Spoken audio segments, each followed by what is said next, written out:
उभाटा गटाचे नेते बबनराव घोलप यांची आज शिवसेना शिंदे गटात पक्षप्रवेश। उभाटा गटाचे नेते बबनराव घोलप आज शिवसेना पक्षात करणार प्रवेश। संध्याकाळी 4 वाजता एकनाथ शिंदे यांच्या उपस्थितीत पक्षात प्रवेश करणार। मिलिंद नार्वेकर कोण आहे, त्यांचं ऐकून मला पक्षातून बाहेर काढलं। नार्वेकरांमुळे अनेक जण पक्ष सोडून गेले। मी शिर्डी लोकसभा मतदारसंघात पक्ष वाढवले, मात्र अचानक मिलिंद नार्वेकर यांचे ऐकून मला काढण्यात आले।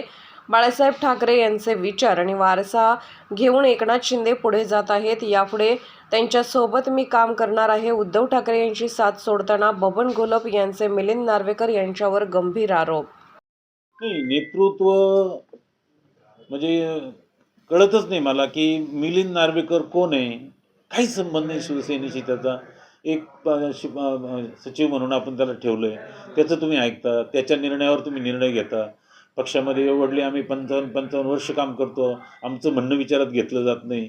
आणि एक शिपाई माणूस आहे तुमच्याकडे, त्याचं म्हणणं तुम्ही विचारात घेता। काय चाललं शिवसेनेचं? आत्तापर्यंत अनेक नेत्यांनी आरोप केला की मी मिलिंदमुळे शिवसेना सोडली, मी मिलिंदमुळे शिवसेना सोडली, आणि आता आम्ही पण त्याच्यामुळे शिवसेना सोडतोय।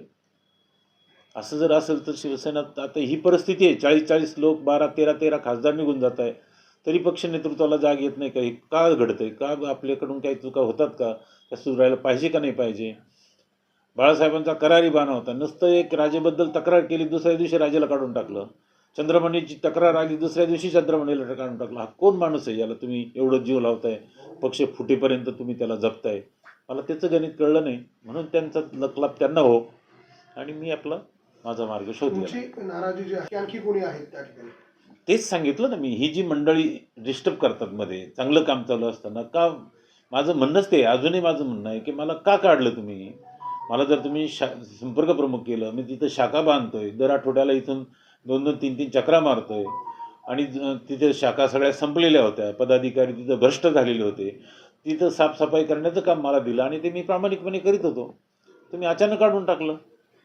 म्हणजे मिलिंद नार्वेकरांच्या सांगण्यावरून आपलं तिकीट कापलं असं म्हणायचं आपल्याला? ते हा, तिकीट म्हणण्यापेक्षा मला शिवसेनेतूनच काढून टाकलं असं म्हणेल ना मी। आता 3 कैफती मी टप्प्याटप्प्याने मांडलेल्या आहे। माझ्या उपनेतेपदाचा राजीनामा दिला, मग मी माझ्या शिवसैनिक पदाचा राजीनामा दिला। कोणी साधा विचारायला तयार नाही, मग तिथं माझी गरजच नाही किंवा मी त्यांना नको आहे, असा त्याचा अर्थ होतो। आपली पुढची भूमिका